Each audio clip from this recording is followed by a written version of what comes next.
Chief Imam.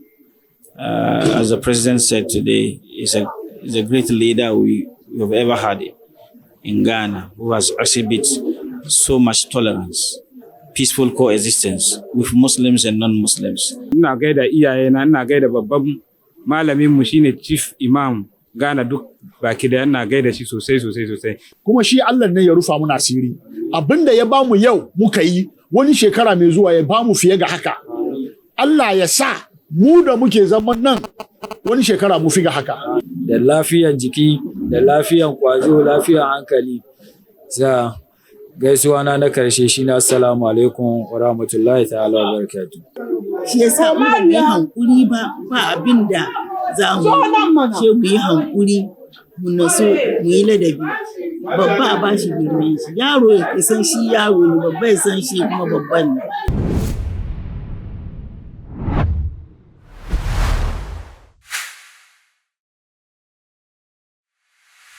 Ebusuafoɔ sɛ ne anim no ɛnɛ de ɛyɛ dashronko ɛwɔ enuanom Muslim for wɔn ɛsum emu ɛnɛ ɛyɛ Al-Adha ebusuafoɔ onim sɛ yɛka Al-Adha so deɛ na wɔn celebration kɛseɛ paa ɛwɔ wɔn ɛsum a wɔn ɛnfɛ ndi agorɔ ɛno nti yɛbɛpie mu ɛwɔ Fadama na yɛba Fadama so deɛ ɛsɛ youth president na nase NSA yama youth chief nase NSA yama nti ene ne bɛtwetwe nkɔmɔ ɛde afa dwumadie no sɛ na ɛkeka ko festival no krapo de nti a yedi festival no ni bedi nkɔmɔ akɔche pa nti we wasum ne team na ɔyɛ national youth chief national the whole Ghana mmebu na wɔ Ghana ha Muslim sum no mo chief pa enyi mema akɔ aba. Okay, yɛda nyame ase. Bibi aboko. Boko. Bebacho wodi no bo ɛkyerɛ na yɛnti. Me yɛfrɛ me Sarki Abdallah Tamajak Odo Tamajak ne nyu bia na enim Tamajak. Yɛfrɛ yɛ Buzufoɔ. Yɛ guy nim ne Buzu. But yɛ ankasa tribe no yɛ Tamajak. Me youth Tamajak chief of Ghana. Me na me embrante hini wɔ the whole Ghana wɔ yɛ tribe mu Tamajak. Me no DBS mudopa na eni eye Al-Adha yebesi enti asakakra obi hwen obaga say Al-Adha cramp de ntina ene mo dress mo asense what's the reason for the celebration? Inshallah idi no like komcheni Muhammad sallallahu alaihi wasallam enuna was started ena yeso yedi nechi a yeso yehwe ade a waye yeso yedi nechi alhamdulillah yedu idel fitwa ya kumbwa obi a wotumi bia a ya me ama otumi a so betumi akọ aboa se aponchi won se odwan won so betumi ekobi na odi nhira na akoma yampoko kunso a enye se odu betena won ko a na we dia wade no e se unya adofo a neighbors o mu onchen na wo so wachiche bia ma o mu ntia na inshallah edu edase a na yede yame ase na ekunku aboa na editi we ye Al-Adha na edifito we Al-Adha. Okay, Al-Adha. Na ngofo bisa say edifito mukumbwa but we share na either say aponchi ana odwan bi ana say akoko no moku na modi na mache na modi but Al-Adha abuhu na ninji obebi obefe bia Muslim fo bia bo say ya teaching ninji adentina edu we na mucha ninji but edu say on smaller animals mo na mucha won say edu edifito no eno ye fasting ye fasting na edu salad no a enye say by force say obekun odwan na say obekun nantwa na say obekun just e fe say ye wie fasting no obe bibi o fie ankola no obia na ude de onyame ase say wadu adu emrewe a woti ase wanya won kwa a waye fasting ewie e say wo so udan yame ase e wati ase ntana no dem yan average nambia obia na weku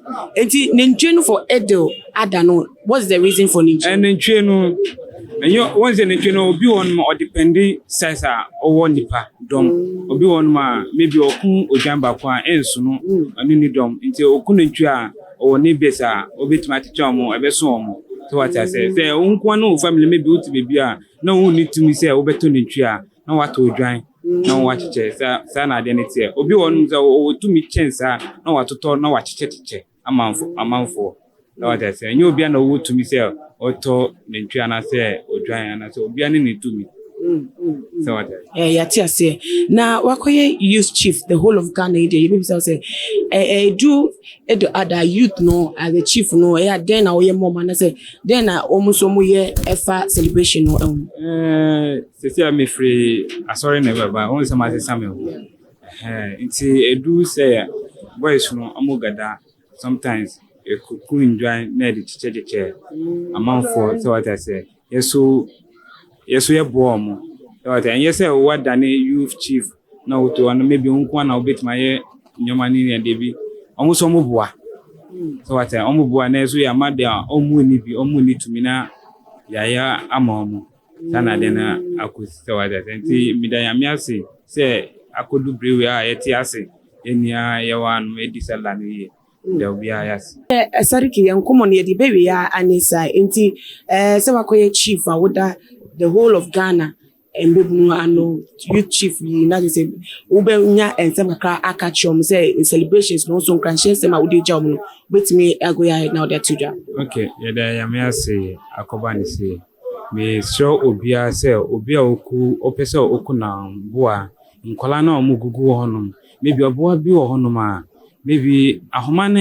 ehyen hono ahoma na ye maybe bitimati na akopra obi nti mistre nkofo na omunkunkumboa no omunhwe na munhwe omunkumboa no na munhwe nkola no na muntumi mpomo omukakra na omutumi ekun mboa no me kobande se obi ba wo hono na ade bi akọwo no na opra na ade hawfo front aba nti isema me de beto omusu nti metumi aka hausa kakra wo we na gaida kowa na muku barka shekara Allah ya gwada muna sabon shekara Allah ya maimaita muna Allah ya gwada muna sabon shekara kafin sabon shekara kuma mun fi hakan ga ina gaida ku sosai ina gaida iyaye na ina gaida babban malamin mu shine chief imam Ghana duk baki da ina gaida shi sosai sannan ina gaida manyan sarakunan mu da ke cikin zangonnin mu duka ina gaida ku duka ina muku barka da shekara Allah ya maimaita muna Allah ya gwada muna sabon shekara ya aiwa duk zadu tuma za koyne aiwa si sallama fallawan ku lawana itma ya tagawan barka da sallah sakana na misina na zadin sakana na misina zadin ya na kana ankal tuma za kadina ga nan karadadis ya adina ga nan karadadis na kana bararan kullayen marwan nana ita ne ganta nasan si sallama fallawan ku lawan ya gawan barka da sallah killan automa za kuldiga na tada ya assalamu alaikum baraka de sallah mi kebi ka kram ti e na me ka chiro bia no baraka de sallah uzafo na say wa wish mebuni nia a happy celebration of Al-Adha intine uzafo ye de besi ase e beton komo no eso enti maweni eni echi uzafo Al-Adha celebration asia na ahye so a koso na uzafo e bia asa be pie mu fadama ye chief imam bibia ono ankasa ete nze hade celebrations no na form side be gidigidi e wa pa na ye ne mu a na ya ankasa ye nipa malam faru ba kope ene no abedi enhia na enkomo ne de be rem be kope malam baraka de sallah mi awuza ma beti ene pen me catch on ti me mistake no correct me bia me no na bia otima kan de mi kan ni baraka de sallah baraka de na min shamo se ni ba ku bia me ko kan barka kade o se anade na mu de mundu su munda de bia kade kwa malam ene de hu se wa fama ne different u free empire say by any free empire boy asi ala me de do ena aja mo de abehia yi ka fi kura na ye kwa ko ye ho na aja hu se minimini anu mo de teso o minu ya wa betu ni em se ni papa ne ye zabrama hene ewo sadama ha enne ni papa free mu wono na se ye bo mpaye se ye de be hye ne nsem ya ohwe ne kase ne se di usichina na ahinde efata no ka se be fata na mi hu se de so se afena mo de be mani tinam se be fata ya de mana ni hye ni botom kura ne fata no bi ya se fata no pa ena de to su menu em se o ohwe ni ma boka unit committee a ewo be momo ha no ma chembia o mo no mo bo assembly ne ma no ma ekomedi yeah nti o mo no mo kuta district no okay na uhwe minu ya wati ho ya so ho no we contractor pa o big contractor Yeah. Who ne keto asa no. Sika de ehya no do. Ebi ebe ji ede. Me nam ka kiro ehya de pa. Your to so me there or dinche no ha no. We national security. Hey. We national security. National security. Omo na mo we disa o. Man. Me na me kiro so we national security. Se me nua. Ebi omo na omo ni kuta omo. Omo ka che na akufo do so wona no wada. On sorry no sorry. No sorry am pa. Na malam me utimi atmosphere ni nije da ene da stronko ewo Muslim sun na bibisa say de bia mo bom paye o you say mo bom paye 5 times a day but ene de na yesronko ene paye no ne stronko ene say you it was say na yada ahwefo nso ase na etifo nyina ase you say do the say ya ewo mu afi ba ko na baba mpaye bon de e bon de bia betwe de ewo mu na baba ko nti na ma wen eye da so a chain in when you're so uncle chain in move on pay just 2 hours. And upon now, Musso and about 2 Namukwa. And about 2 body. When they are a pie boy, tap 5 times a day, the above, and you're about and upon the above. It's a number about to us. You're born 1 o'clock, ever sample. It's a more general. The best sample. And you were mine. But the air never tree and a fibia back on. And also, and you know 2 hours. I try 20 minutes. The 20 minutes when I'm on the bomb pie. Just I try 20 minutes. Okay. Na ye share yeah bonten so bia fan ho fine bia dress fine fa say the party bi ko so say mo be fie na ahon fan no so no di ntia na madre bia ye fine na ye that's nkuni ye da so da Nyankopon say wama afia ba betu ye obi o betu wiase bia afia ba betu bia no esitem bia no otimi ye soronko da Nyankopon say otimi de afia ba ko aka ode ye ho nti de ma tembia na afia ba betu ya bo so no bia gese kama e bompaye e sere Nyankopon say Nyankopon ensa ma ye mfie ni bi nka ho na onsan hira ye nso nka ho wo hira ye de da onsan fa bi nka ho na malam ye bi say mu but entiase no menso de nya ne clear say the intia edu edifita eye ninchi akoko eni misi ninchi ebe odwan aponche ni akoko but edu edo adaya na nde ninchi mostly ninchi na bo say sense nkwan ho na ebe de be meter de be aduane acheche dintina after fasting no mild say forms and but edu adan de mu kon kese mu pa yo say edu ede so no so a nka badi sha obeba na emu kura ben na me bo wanya bi edi plan say ya interview na edu ede adam nso a na edu adam no so o hwa ye nana na de sa som we atu ho ye nana Abraham tama na Nyankopon eye se onkokum ne bana nyame ekire eyi gan ekire nso onkum no ono ne som ne yeso eye memme ne wo ho ne free enye me na me kreti bae na enye wo akoye me no nyina yeso ai da ho ye beto ye na Abraham ono na expect ye cheni nye okay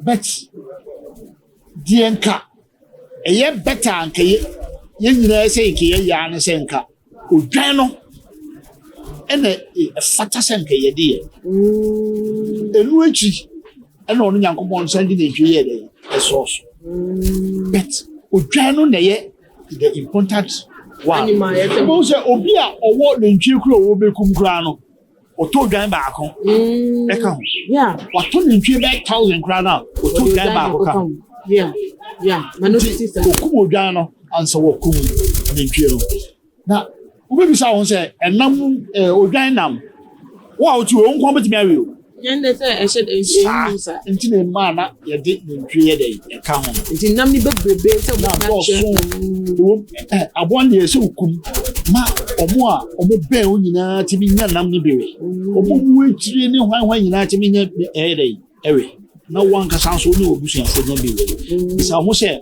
okum odwan a dipa sen na obetimi a chew ama wenye Ufiefoɔ nipa sɛn na betumi anya bi edi nti na mmaa na biribi sɛ ɛkɔ so. Okay. I think after 90 ase aba ho kakra. Na yɛnhwɛ ne nkyɛn ni kun won sɛ nka yɛnim sɛ abato a ɛna eku ɛmɔ no but yehu sɛ hanom no ho a mutumi mmerante na atimi ɛso mu kun na de na mutumi a mode handle ne nkyɛn no won sɛ ɔno so yɛ very strong animal. Ọmọ kọ abato ano yɛ yɛn o. Yɛn ọmọ abato ano ɛyɛ yɛn na yɛ firifi yɛ ɛkɔ. Okay. Na mo bɔ mpa yɛ ansa na mo kun wɔn ana. Mpa yɛ pa de ebobi. Mo bɔ bi ansa mo kun wɔn. Ansa. Because ko kuma aboa bia ɛsɛ otime ɛbɔ mpa yɛ. Ɛbɔ Nyankopɔn di.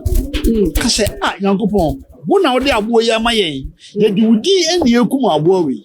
Nyankopɔn hyira so ma yɛn. Nyankopɔn so yɛ dɛ. O hyira so. Okay. Okay. Now, about to one of the questions a man for bit and someone say it to Ada.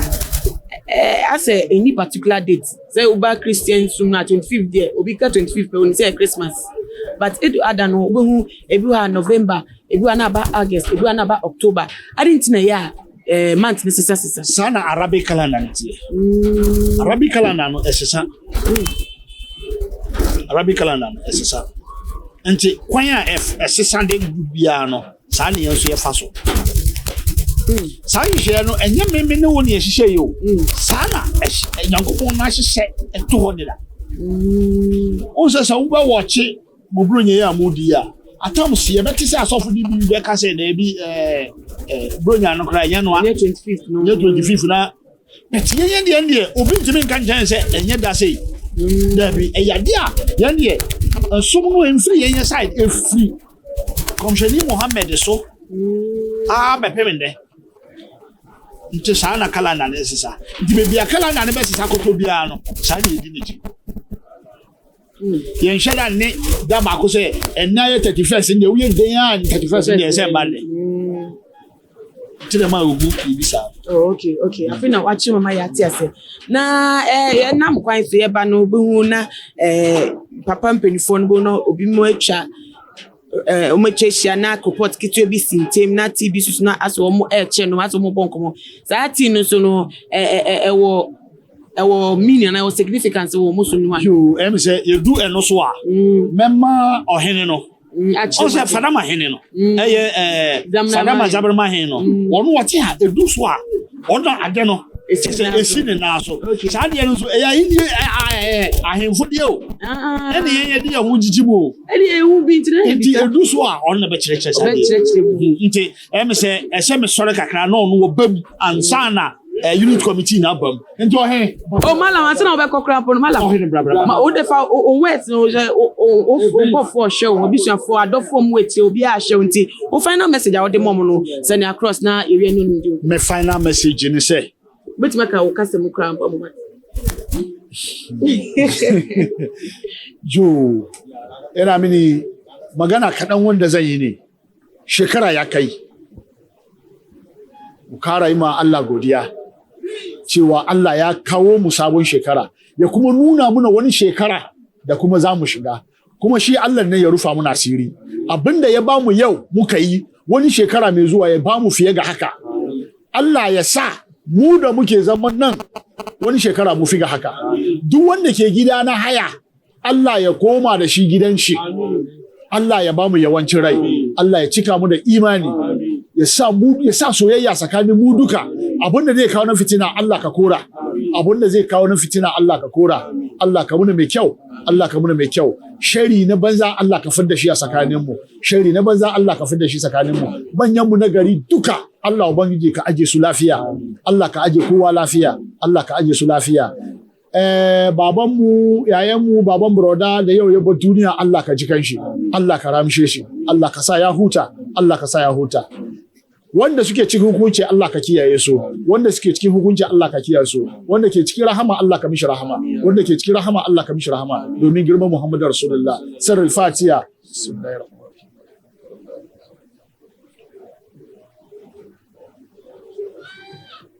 Amen. Ebusiafo empire pa na eye Malam Fayoja edegu ne ebusiafo na dofo bibia a wohwa wono so sa de eye dasronko e wona babom se na wote ase bia no nim se wo so wote e no wage so amisa Honorable Faisal Usman e wa ha ye ni bedi nkomo e dia fa Al-Adha celebration no e hom Honorable Balekare Sanla me auza ba ko peno no ti ba to me kana me mistake na correct me why ti me ka bi Balekare Sanla barka kare ya le maimaita muna le gwada muna sabon shekara rai da lafiya me ka de ami okay ne ami ebusiafo na ene de you say that shonko e wo eye Islamic sumu o feeling about it then how are you feeling with it ene de first of all make us medanya kopo ase yena danyame ase say ama da say abetu ense oda e sorry kura enye kwan kitu akura ewo eda na wo be sorry enti ebedanya kopo ase say eda say abeso ye enti eneni eniji a ewo me ho ene menuamu a yete anu okay ense eda say so a say any family be our parents and obusia for obi we chira so betima ko na wafaka akwasira omo because say the visit and say nukura na ye contact we nukura wo mo because that say so na one frɛ wo nua one frɛ wo bra one frɛ wo mame one auntie anywhere one kasa won feel say that we see abeto and visiting ehia pa wo side that way aye salama again okay entina ya sometimes wo fa no ma won say nkofo ageda aye tina say busia adanfofo ni na tina say na ya no ataya na say number wo like ya twam one we are na tutu na no na di ataya no no sa ataya mi sa ti no a wo besan wase na ataya no den significance na mode enu ataya na Chinese tea ba ye asemusle ana other tribes go it say buzu for tamaza na zabarma na gaugau na yenu amun not net for ya fan say ye tea ba wo hwe box no ankasa China for na mo ye omuso mun kura sin ye ba mo da we amunu amudi na ni de ya so enu idea no na e different na so de ya see tina enum no mo de bompae ye mfon bompae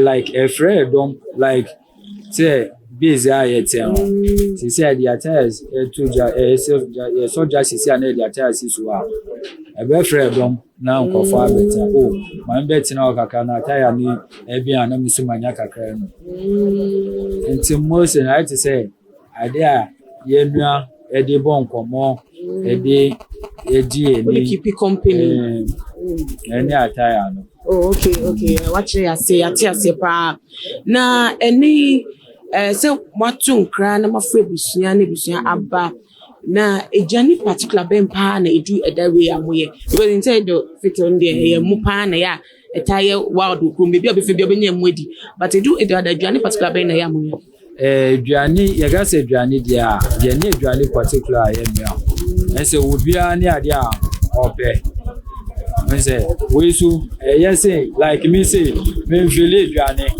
ya me feel say wo me nya namdo kakra say like soup a na me dia ye say betutu kra na ya ria no sa enti ya feel eduani ti say kitua no a because kitua no before we be call salad by say we did say why fasting for 30 days and now 29 days what me fan ko bon pa isa without feel uncle entina ma ye bia omo ni so hwa quick food o de si ja su se abet maybe entina te omo wa be mu wo fufu me kwa me feel fufu say omo heavy me pen heavy okay and say dam ye mo abet me edi me aye bibia me pese bɛkɔ biribi koraa ɛte sɛ gidigidi ahụ sɛ bi mu a moto ne nkɔmmɔ gidigidi like ɔhenimfoɔ ne ne wei na wobɛdi wɔn akyi na wobɛhwɛ sɛ ɛyɛ ɔno abɔsi a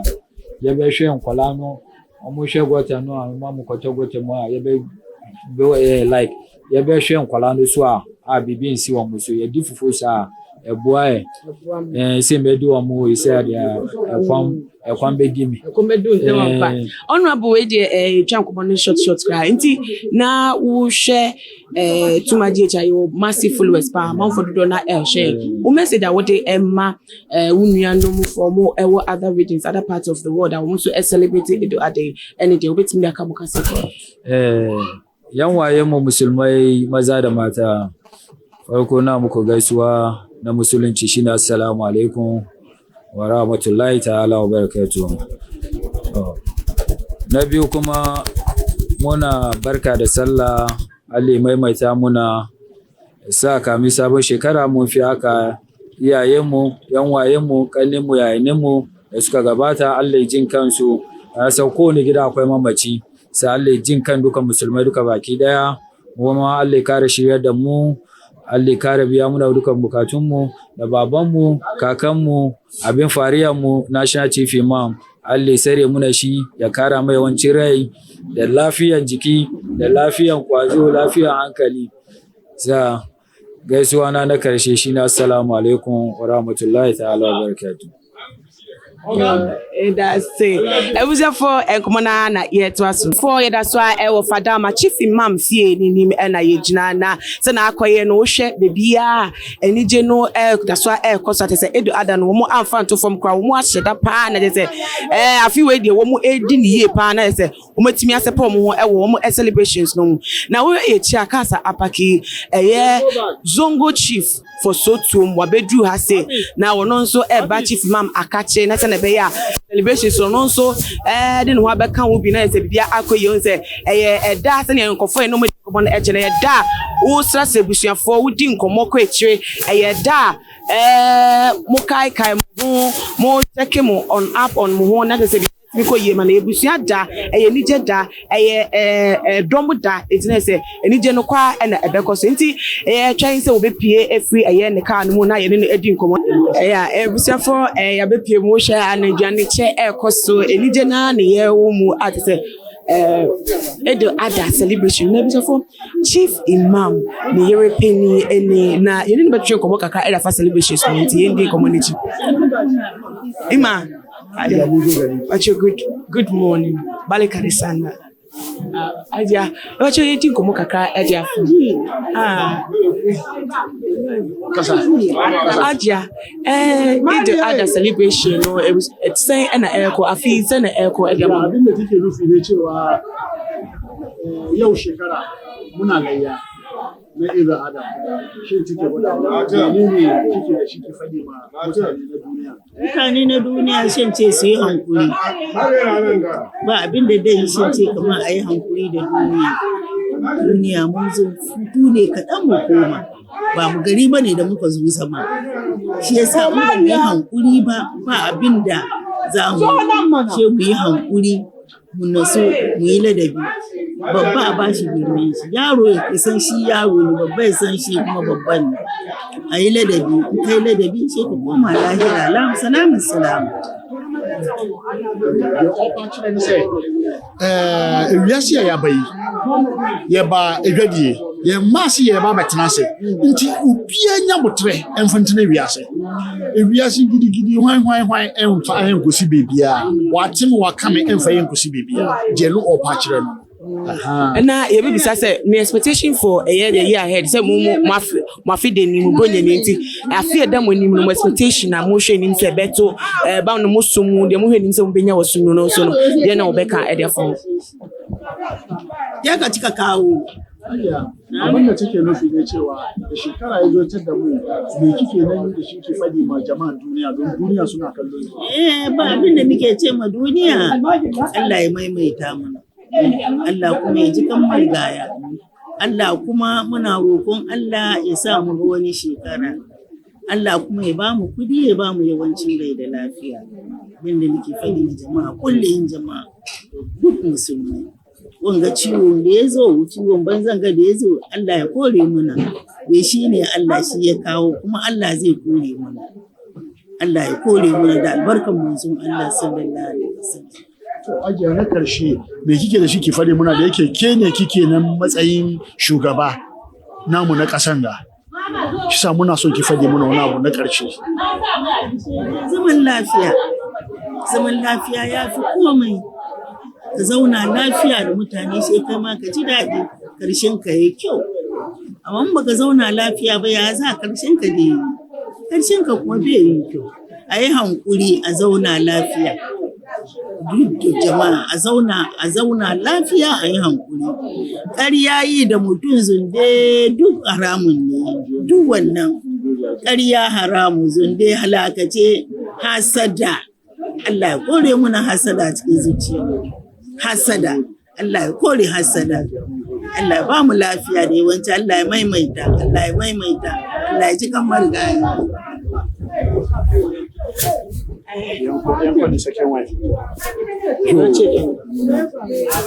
Suafoɔ yɛ maame a ɛnɛ ogyina yɛn nkyɛn ɔno ɛna afi mu de adania asi na so ate sɛ chief man ma hyɛ no so wɔnhwɛ sɛ biribia ɛbɛkɔ yie maame ɛma wakɔ aba maame na afi edo ada sɛ na ɛkɔ no hu ne sɛn. Oh, assalamu alaikum wa rahmatullahi ta'ala wa barakatuh. Afini deɛ ni na ahyɛ Awurade nsa. Ɛsɛn sɛ Nyankopɔn ankasa na ɔhyɛ no sɛ yɛndi saa dawe.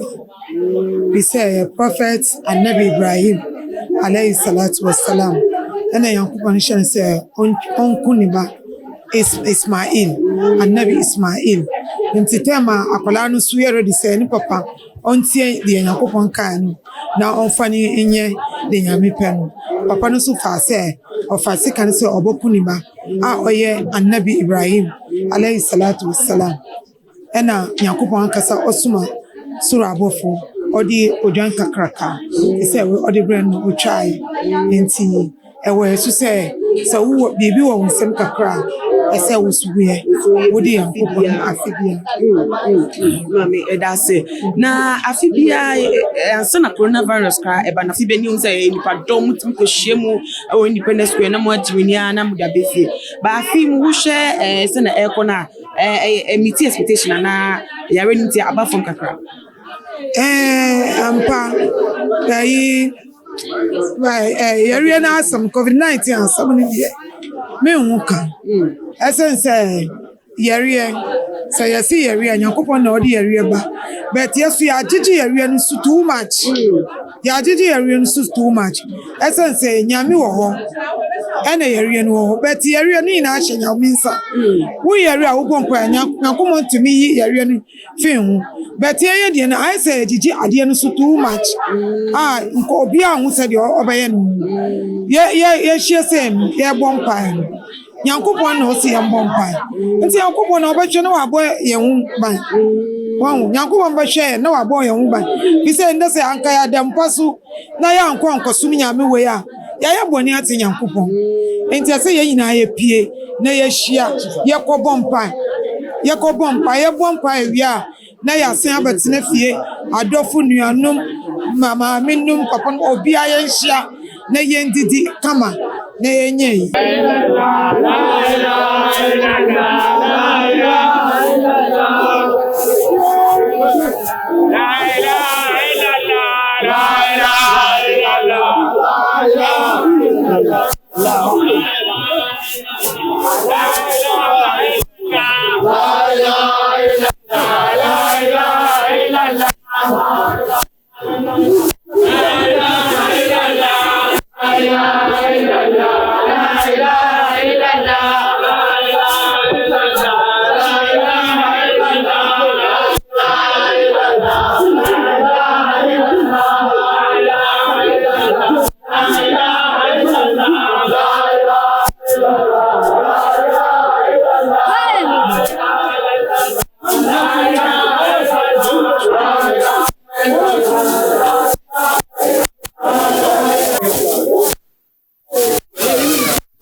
Bakari Sanla. Barka Kade. Bacho more kwa Bachunko Ediba to my GH so. Thank you. Welcome. Now, before we go on in the interview, I would like to know your name and your prestigious position in Islam. My name is Al-Adha Muhammad Usman. I'm the Executive Secretary of the Tijaniya Muslim Movement of Ghana. That is the dominant Islamic body in Ghana. Thank you very much. Today is Al-Adha, and we have seen a lot of preparation towards the celebrations. We saw the women with the food, and we have seen cattle tied all around, and we know it's a big day for you. But this year in particular, what's the expectation for the celebration? How is it going to end and everything? Well, we thank Allah subhanahu wa ta'ala, the most gracious and most merciful, for bringing our lives, extending our lives to date in health, good health. We thank Allah for the opportunity to observe yet another Eid al-Adha 2021. Indeed, as you are all aware, we are living in abnormal times. COVID-19 pandemic is abnormal period, abnormal time. So we entreat everyone to continue to observe the COVID protocols, i.e. social distancing, the wearing of the face mask, and so on and so forth. Washing hands, with liquid soap and sanitizers and all. Our expectation, as usual, is that we use this occasion to reflect on our lives. But particularly, we should care our life in the life of Prophet Abraham and then Prophet Muhammad sallallahu alaihi wasallam, who had introduced us to, to Eid al-Adha and to Islam, in fact, in very particular. Eid al-Adha is particularly about sacrifice. So for us as Sufis, we believe in self-sacrificing, in self-cleansing, cleansing of the heart.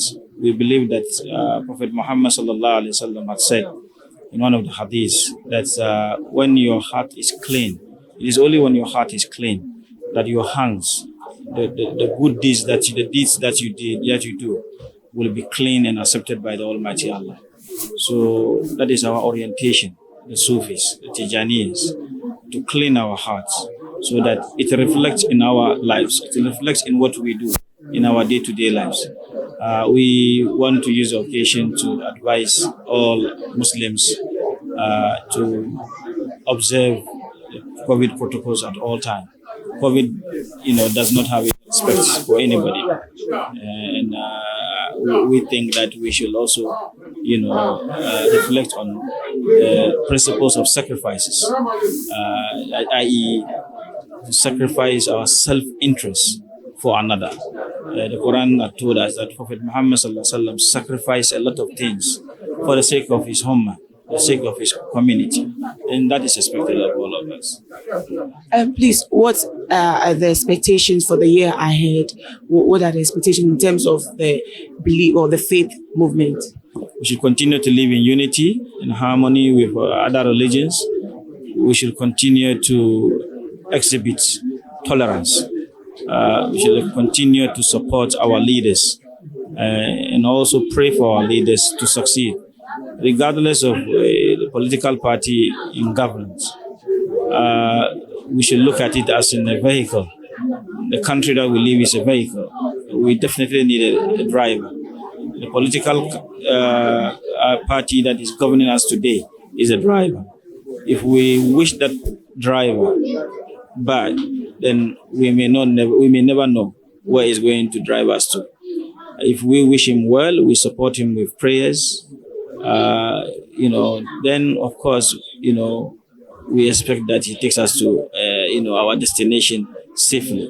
So regardless of the political party in power, we should pray for them to succeed so that we all succeed. When the country is good, it's in peace, in harmony, we all enjoy, inshallah.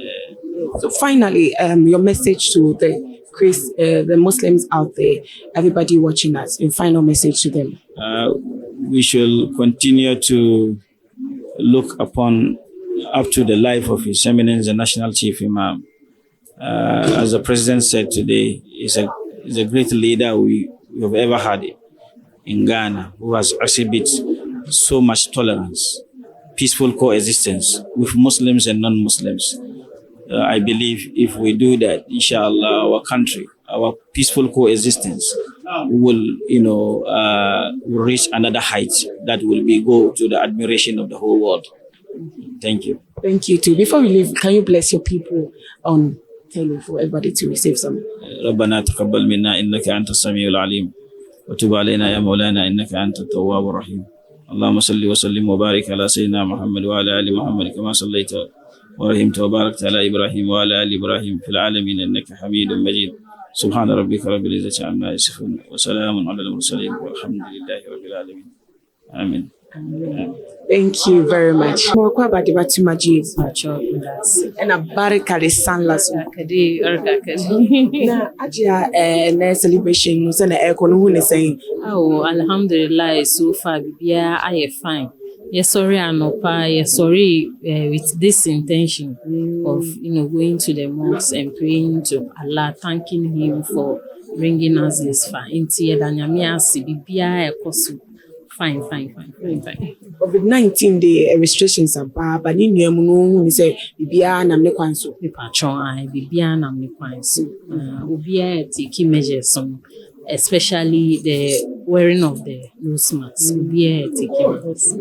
Na ajia no eko enumere no say celebration enye ewia yinkwanya no pabisi ya na ma bebre koso na ene den na day nimu a wo enim se be koso after after all this ade ayebe ni say because it is the year of the Eid Al-Adha enu ye twa enjoy ni nentwe ni inti ewie bibia eno na ye kwakoye obi e ko ne fie na omo akotwa omo ne ntwe ni odwan ni na omo acheche ama their loved ones janina na betu janina adia we de ma kunya na o de nchia adia sumo busuafo adofo bia omo ehwe to ye channel you pacho. First of all we cheer the National Chief Imam any near any near omubo nyina enam chia me ma me family na all my loved ones, everybody with you.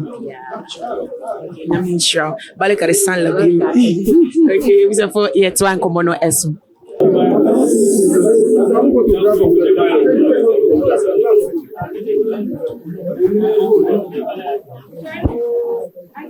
Ajebaya, everybody go back.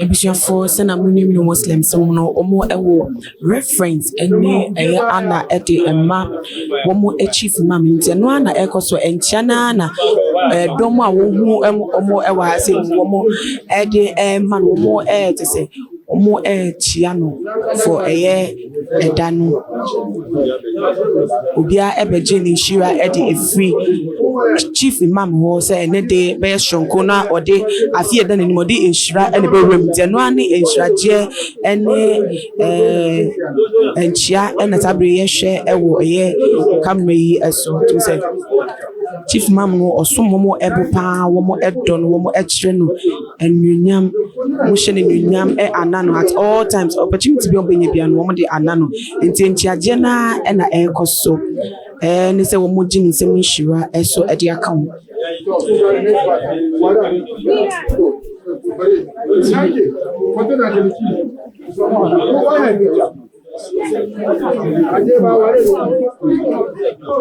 Ojin say no obia etimi ebebi womo eyiyi mu obia etimi ebebi o kondo se wobeba ne nanse na obeje nhwa nko ade bitimi aka wo ehu bi ne so akwa da shonko first o celebration day kese Al-Adha no de akonya no mu ebia te se edom no ba na eba ne nanse eba beje ne nsem nhwa na biem so o ma chia no o mama no afishia pa se day so asa betu no ewo enkwa ene emu anwodin emu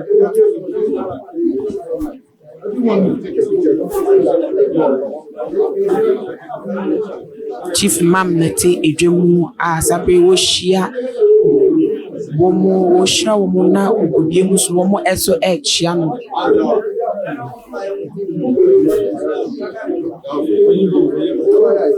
Abubasie emu abubasie mu wo ekoto ejini ho ensure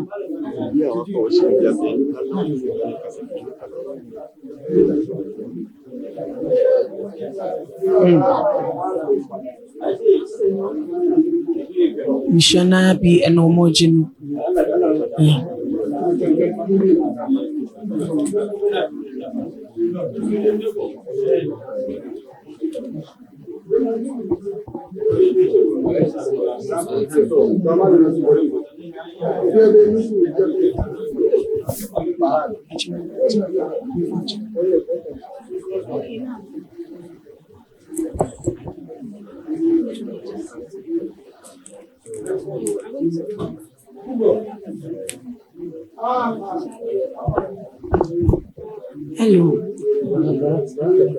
Hello.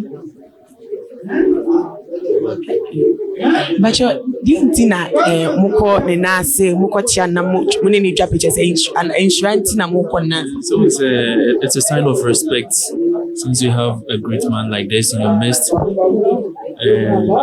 Always you have to solicit for his blessings because you don't know the time maybe he's going to depart away.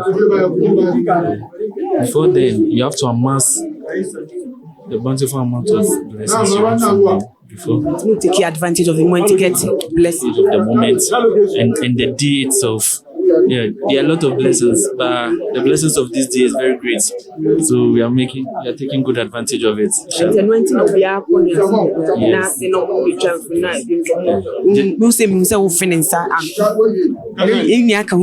Yeah, it's out of immense love. Yeah. You know, sometimes when you are closer to your lover, you don't even know what to do again. You end up doing a lot of things.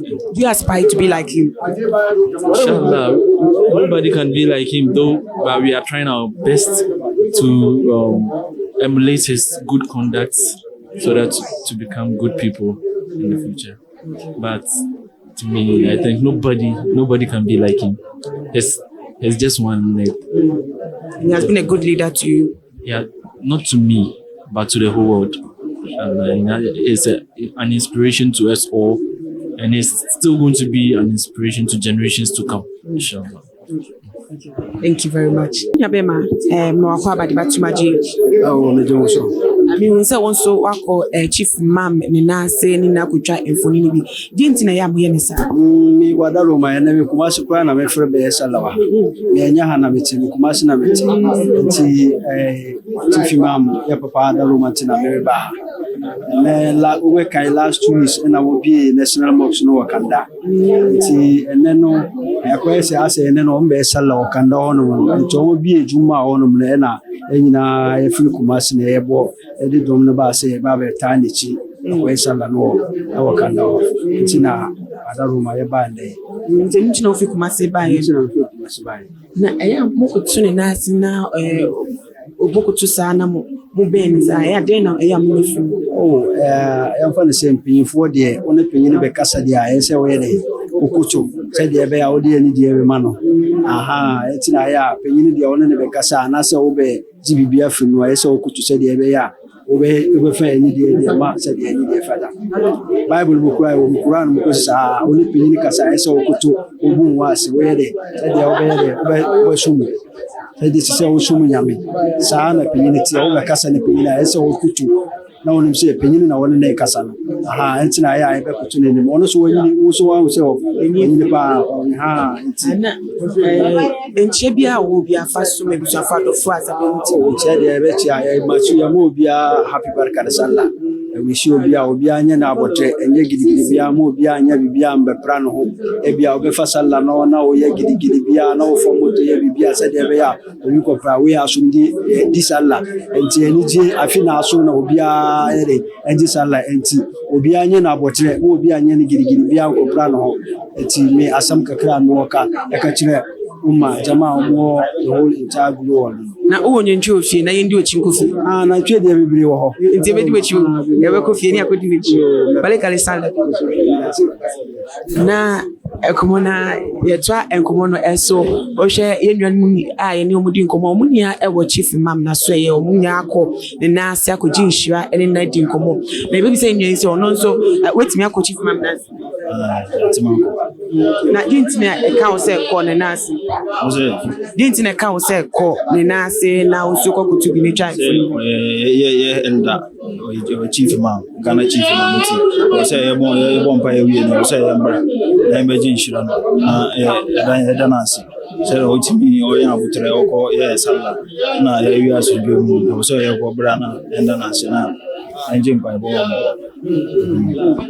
nti ye enesale ensembe na wo ekache onamfofo obusuafo a wo mo ehwe wo hwe obia Eid Mubarak ma me o boko wo hwe ne abi Eid Mubarak don fofo nyina wo hwe o abi Eid Mubarak ene me nyam fofo Christopher no wo hwe o mo nyina Eid Mubarak be dawasi ebusuafo chief imam ena obi eto nyom e woni nche e ka muslimi so no woto enyum ayeye enyum a wo mode ejeje no e woni humi je emu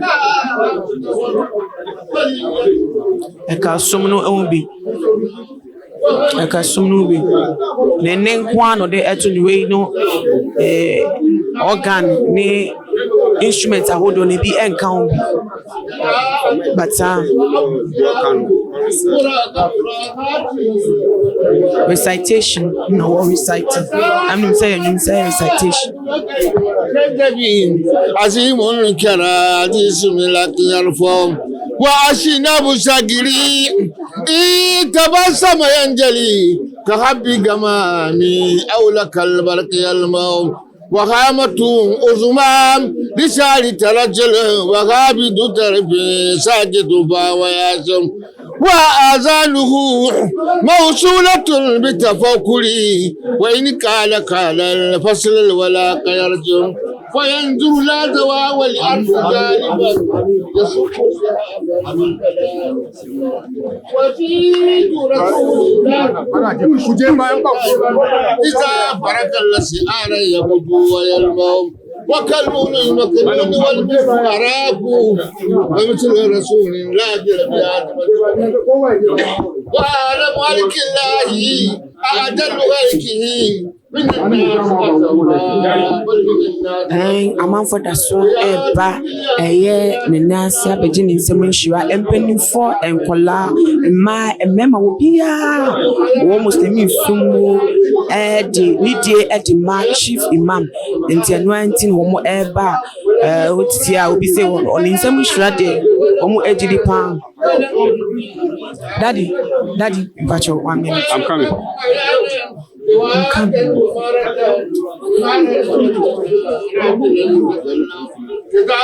Aban akobo aban ehun se wonso akokotu bi akokotu e wo chief imam na ase na die nti e na o ekoto na o ye muslim ni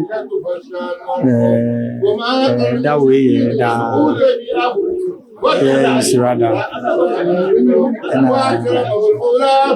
it's just blessings. Yeah, it's just blessings. That's all. Come Muslim is someone who now I'm a Muslim. Oh, you're Muslim. And I said that way, so what that's and I'm a God to him. So all the Muslims around the globe. Jakunya bana usudun wajimu. For message ma Muslimi for bushia for Sabiromu 18. I wish them happy Salah. And may we live to witness this very day, year and year after year. I mean, sure.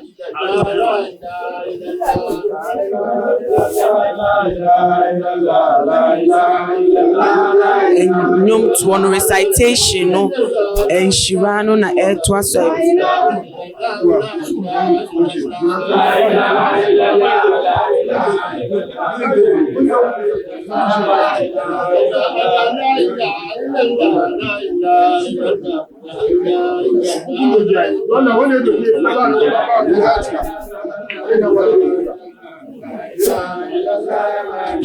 La ilaha illallah, la ilaha illallah, la ilaha illallah, la ilaha illallah. Allah la ilaha illallah, la ilaha illallah. Jarun billahi wa minhu. Wala tujibal shumu min zahabi. النفس فأراك أيما شممي وراودت جبال شم من ذهبي النفس فأراك أيما شممي وعكد زوده فيها ضرورة إن الضرورة لا تدل على سمي لا إله إلا الله لا إله وراودت جبال شم من ذهبي النفس فأراها أيما شممي وعكد زوده فيها ضرورة إن الضرورة لا تزن على النسمي وكيف تدو إلى الدنيا ضرورة من لولاه لم تخرج الدنيا من الآدم محمد سيد الكونين والثقلين والفريقين من الأرض ومن آدم Recitation no that's why so enyum 22 inchada enwa enumde dejenu ewo na kunyo ote a woje awowo ehira amanfo so edekam emana so aba wo mo eba ne na se so abeji enhira omuji nhira no mu twa infoni no ebeda wo da no de akai se yenso ya ba chief imam na se enchande etu enchada bia penisem nhira bia epese sabre yo no entimnya gitamdie se no nso betimi nya dide se ofia no sala no be ko be ekwa no then afefofo na owrem no nhira I chief imam the highest authority in the Muslim community of Ghana in Sheffield same and at so the air continua entina enam so ema omoye nisa ugina ya una wo direct man for mobile na maybe say di entina wo say obia because obia pressure no so be kwa akutwa infoni di entina mo ne on say na yaka say he's an icon to the nation into obia feel say like a person in the chapter because of records on say dachi o be ka asem entina on say on go so ba person yes on person in the chapter because of dachi o be ka asem and I me say particular me we GD be say me need to picture na me to sometimes me bonfire I don't need to come here I can stand through the picture and pray. You understand? Because I have some faith. Yes, I have some faith that if I stand in my room facing this picture and I pray, I feel like my prayer is answered. Like I'm in front of him. You understand? So anything I want to be able to say someone interpret because I need to say and he's so I need to be an obedience. I need to be an obedience. Obia, obia, the days you are. I'm obia, bam, for bam, for bar, brandy for bar. Obi aba so no betwa picture on say easy nti ono no fe no tie no nyame achede nyame achede on say obi aba obi okro twekro person on twabio because icon to the nation they will GD say ono na icon to the nation obompa ya maya nyame tie empa ebo nti no obi aba person on the picture uko bebia sa enye easy say wonya aben obi tsesi uko Nigeria yen say obi ben obi tsesi ba hadie so free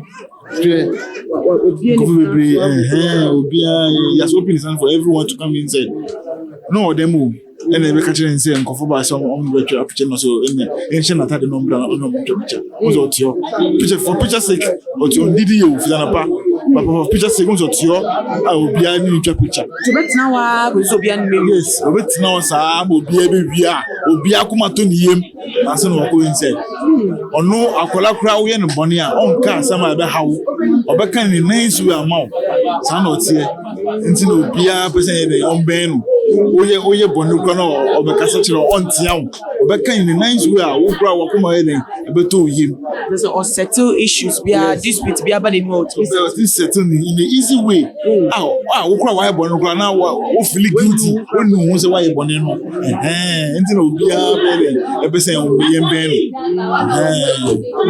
na mi fuma ko twa picture ni checha no esu majibi okay na o message final message to Muslim for bibia Muslim for public is like Eid Mubarak to everyone outside there who has celebrated the Eid Mubarak, even our Christian friends and the Muslim friends, everyone. I say Eid Mubarak to all of you. I wish you all the best. Good luck. Safe. Thank you. That's why I was chief imam and na say at the amount for that's why ba wo mbeje the same issue na ebiem so masane na etwa mfoni na yenwie so akọ na na asnya ni bedi koma afa ho balikare sanla manka ni afa chem na ene hu se chief imam fi bebi ba ya nipa ntoma ba ha obi a ko ne nche obi a kutukutu also enti na oba ya mino bieni ba enti a bieni ba ne se ya papa no ono the whole world obi a ye ni ba enti mi igbeni ba to no so me mu oye mi bibia ono to ba me e kire mi se anya mi so mutie na mi hunu nso a ampa ma hu se de nya mi kire se e fata ese no awo ne kwan so no na ye mi papa national chief imam enti ya papa no yenti mi nka na asem enwie bai na ebo ma ne se ya mi enfa no ntu bebi pa ma no ma na honde the way I would di eso emu no nti mi nchema also be man official pa man I hand me wodi bia afina asaso no say enka no na man official pa okay now o message out in my Muslims across will be sure for say na e bisuan da will be shemu da to message out dey cut across asema ya ka kire ye nuanu nyina ne se ye ma o mun nyina official pa afia betu yi na me ma ye nyina honden ne ya busi afo ne obi a ya ye wodi Ghana ha ye ma obi official pa na me ma obi bira ahonden na afisese no nyame asa ma ye nkwa nyina ya sa akodu ho owo ahonto ni nshira ni bakuye Ghana ha no ye baako se bakuye ambe mu a enye ye ni se we Christian we Muslim dabi enya ye baako ti de fata ne se de beka bum na ya boga na ho ban na ma akuru aye fa na ye na se ni church what and ntwene de ntwene de abuso after we go back there akwe ni church naka ntwene de we half half which you have and any possible side there is a be mu ma na enfa ntwene mu anu ma mu over the university yeah thank you mono eso bisafo pray jina sabre fadama chief imam ni fia watimu enye ne bisafo yenim se ene dey da strongo we yenuanum Muslim for ye wo mo ejidie emu anakrampo no wo mo esum no emu na ene dey da womo efreno Al-Adha na celebrations festival bi omode ekai yen papa Abraham aforeba oboy ye ne ba Isaac odene ko ba afori a nyankopon dane ma wobofo edi wo dwan eba ye ayeso mu twa dwan ne etimu entenu nka ye enu di edi sa afahye na enka ne papa mu pa anka tese womo nam tete kwan so no mo de edi wo mo afide ya enka edwan se na wo hu wo menchen edwan ya teche na tale enka no enanka yedi festival we but ɛyɛ sɛ ndɔm benya ɛnam na sɛ obiara betime bi ebusua ade na sɛ busua ɛso na ɛtrɛ ntino sɛ dɔm benya bi adie ntino nantwie ɛna afei wɔn ɛde ɛyɛ da ne nua mu no wɔn de adwan no ɛso bata ho sɛ na bɛyɛ a wɔn betime ama amamɛ no agye emu na ebusafo yɛnam kwan so a yɛba a yɛbɛdu chief man nantwie ahodoɔ yɛka wɔ kwan so ɛne amanfo ne tutu muslim informant ɔmo ho sese ɔmo ho fama ɔmo de ɛbɛgye ɔmo ne nyasɛ fitɛntɛ na deɛ yɛbɛwura baabi bi ma wɔn nso anya nsɛm a wɔn mu ntiase a wɔn mu didi mu na wɔn anigye a wɔn ɛgyina ne no wɔn nso atumi anya bi nti deɛ kyerɛ ɛntena hɔ nyɛ kwa hwɛ ɛfo waso so edi nsɛm ne kyerɛ na deɛ wobɛhu nsɛm ne mu bi paa yɛnto aso sɛfo yɛ da so a ɛwɔ ɛyɛ ɛnhyɛmude yi ɛyɛ islamfo ana muslimfo ɛnhyɛmu ɛyɛ Al-Adha festival yi na yɛni yɛ papa yi ɛbɛdi nkɔmɔ bacha wo say chef Ropo chief imam ne chef ankasa enie na chef Al-Adha you hu ne sen na bibia kodo pepe tedema na nkano notin ba me feel this year pose oboy fine patch ndin na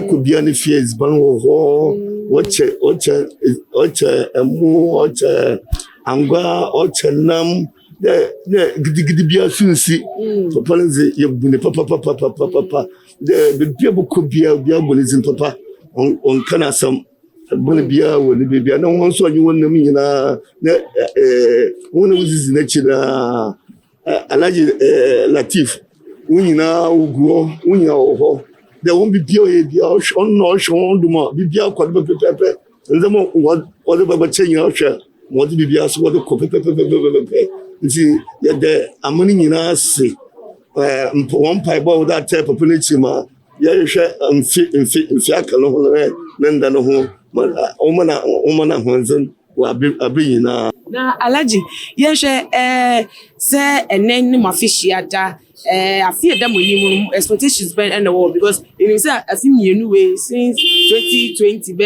eba 2021 COVID-19 amanya my some stuff but afie da monyi expectation been na mu oh well afino de yim de se Trump ya me de omoye no nkono omoye na honzin omoye nyansa na mbre na wake we yim de we see the this year simple hwemwayo the next year is obey kesi achanda mukawo yeah we find chiasu ebusuafo adofo bibia wo hwe all over the world yeah wo hwe yina inshallah ye de wiase de yamiase de bishop ye de president ase de vice president so ye de na se also tell you chima bibia akodo pepe bibia akodo. Yeah. Barikale salat to all of you from Chief Imam ono ankasa ene chef. Nebuza for ye to ankomo no es. Na onyame ye no ya fa no sa nti ye be kase ndede ye kase alhamdulillah subhanallah walhamdulillah wala ilaha illallah allahu akbar. Nyame freno no ye bampa ma ye nyina ye mbompa mu muslim kwa awuase nyina ane ye boama onyame sese amaye embasa bio obinati wa sabri bia me nti ye wi asetena sini de onyame sese amaye wa islam onyame fan ko nim amaye islam onyame fan ko nim amaye ya daroma ya gidi mu so mu company ne say too much media mu company no to ya daroma so onyame shiramo onyame sese mu bia nti ye bompa ise awuase we committee no unyi free obinatu unyi no free mind na awuase sese amaye anyesa awuase achengi amaye maka ko tawafi yanko nti midase amaboa daddy answer ne bekokra no Alaji muslim for wo ewiasa fani na sharing and chiabe na ode mom on this celebrating day onumpa wiase ana muslim phobia obusuan for do fonia no otia muslim ma chemu se barka sallah unyami faya unyami dia ya ko dun dia ya da horoma alhamdulillah ne wonim ya pese yefe akesa amen Alaji na misha muna roko Allah ya karbi roko mu Allah biya bukatan mu Allah ya ba mu baci guda shekara ga duka Allah ka gyara muna yi kyau fina da rabbana atina fi dunya hasana وفي الآخرة الحسنة وقنا عذاب النار ربنا آتنا في الدنيا حسنة وفي الآخرة الحسنة وقنا عذاب النار نمين شرب منا علي بيا بكاتا بركة سلام Yetwa enkomono eswa eneno. Nya be ma balika de sala. Barka kade. Sala no na ni dinu. Ena na msu na ekoso no. Beniti ase ya ko so fine wala. Na mi kosi afia be ma efufro no. Enya mi ma de pe no ma na sisa. Ena enya mi mbo nyina. Enu me ni chere he didi wie na mo. Empeche preko. Na eni ji so na ndende da. Ufa he na mi ni wechi enfa na ufa. Ande. Ndede we a mi fa de dosu. Mi fa bibi bibiri. Eni ji so bande. Mi frianu ma mi ko beach. From beach no mi ko event pap. Yeah. From event pap no mi ko e kanisen. Isli go no mu. Enti ndede location draws. I need to remember location there dosu. Okay, fantia e ma busa fa do for wo mo e hwe wotu maje. Mi mbusi afo nyina barka da sallah. Nyame nkosi afi nkosi afo fro no nyame ma de pe no enko obi ansa. Amen. Amen.